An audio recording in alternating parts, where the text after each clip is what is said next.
Hey, good morning. It's Will Elwood here, welcoming you to day number 2 of our Mindful Challenge. I do hope that you found yesterday's challenge interesting. I'm loving the feedback so far. If you haven't done that challenge yet, then I do suggest going back and giving that one a go.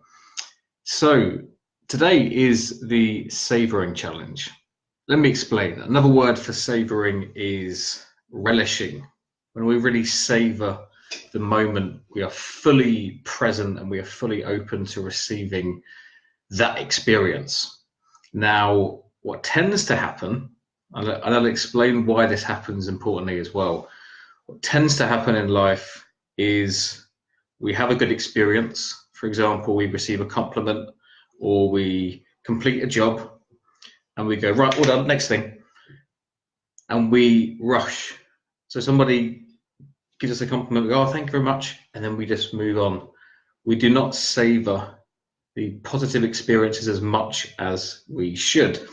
Now, you compare that with a negative experience, somebody insults us, we will dwell on that for hours. We will not be able to get that outside of our heads. And there's a very good reason for this. We have what is called in psychology a negativity bias. And a negativity bias, simply put, means that we are more likely to notice and remember negative events rather than positive events. In fact, they reckon we're about 8 times more likely to notice and remember a negative event compared to a positive event. We're actually more likely to spot an angry face in a crowd compared to a happy face. If there's a big crowd of people and everyone's looking very solemn, we're more likely to spot, we're going to spot the angry face before we spot the happy face. Now, we may find this a little bit bad news or interesting, but the truth is that this is really for our survival. You know, our brains are brilliant. They're actually not wired for happiness, they are wired for survival. So if you think back to your ancestors, you know, your ancestors, when they were hunters and gatherers, they needed to be negative to survive. If you think you had 2 ancestors, you got Bob and you got Bill. Bob is a optimist. He's happy. He's seeing the best in people. He's thinking the best about life and possibilities.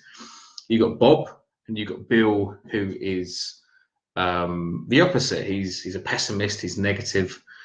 Now, if you imagine they went out hunting, Bob and Bill, and they hear some noise in the bushes. Now, Bob is an optimist, and he's thinking, well, it could be a saber-toothed tiger, but it's probably not. It's probably just the wind. I'll be all right. I'll carry on hunting. Whereas Bill, the ancestor who is negative, doesn't fancy his chances, and he's thinking, no, doesn't feel good, and he leaves. Who do you think survived? Do you think it would be Bob, i.e. the optimist, or would it be Bill, the pessimist, the negative? And of course it's the negative. You know, it's this negative bias which has kept your ancestors alive, and you've inherited all of this. So if you ever find yourself just thinking what you would identify as negative thoughts, or maybe very negative thoughts, then that's totally normal. You're totally normal. In fact, there would be something wrong with you if you didn't have these negative thoughts. I'm an optimist. I have some very, very negative thoughts, or I experience some very negative thoughts. So this is why we need to savor. This is why when we do have a positive experience, that we just slow down, that we just breathe into it, just that we really savor, we really relish that. So a great way to do this is when you have a positive experience, if you savor it for about 10 seconds, then you take that experience from short-term memory to long-term memory.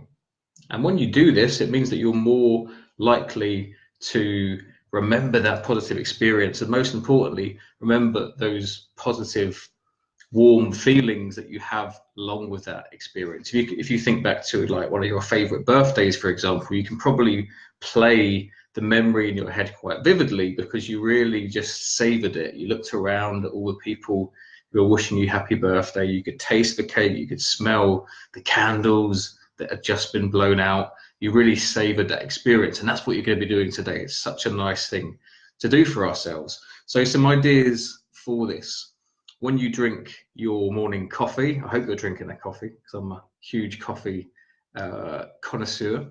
But if you're drinking tea, that's okay as well, or even water, whatever you're drinking, just savor it. Just really enjoy it. Slow down as you drink.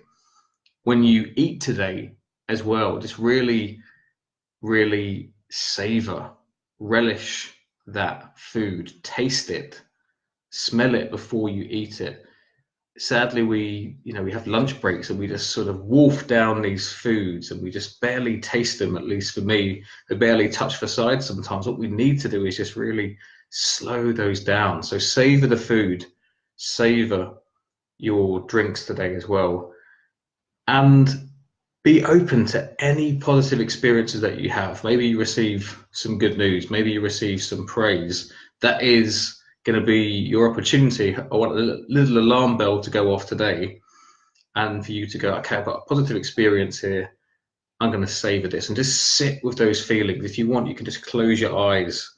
And if it's pride, then just feel that pride. If it's excitement, just feel that excitement. If whatever that positive experience is, just be there, just feel it, just allow those feelings, go into those feelings, close your eyes, just really relish that moment. Do it for about 10 seconds. And like I said earlier, you're going to take that experience that's going to go from your short-term memory into long-term memory so that you're building stronger neurological links, which means that actually you're going to become happier. You're going to have more connections linked to positive experiences. So in the long run, if you practice this, if you make savoring a part of who you are and what you do, over the long run, you will become happier. So thanks for watching this. Really excited to hear your feedback at the end of today. Again, this is really progress over perfection. So even if you just are mindful enough to savor one experience, you're winning. Okay, this is not about perfection. Again, that's just a mind-made fallacy. That's a thought-based fallacy of the mind. Perfection doesn't exist. If it's just one experience, great. If it's two experiences, great. But just make a commitment today to savor some positive experiences and enjoy all the benefits that come with that. If you have any questions, I'm more than happy to answer those. You can leave a comment or you can message me directly and I'll do a video at some point talking about that. But today is the Savoring Challenge. Enjoy this, have an amazing day, and I'll see you soon. Bye for now.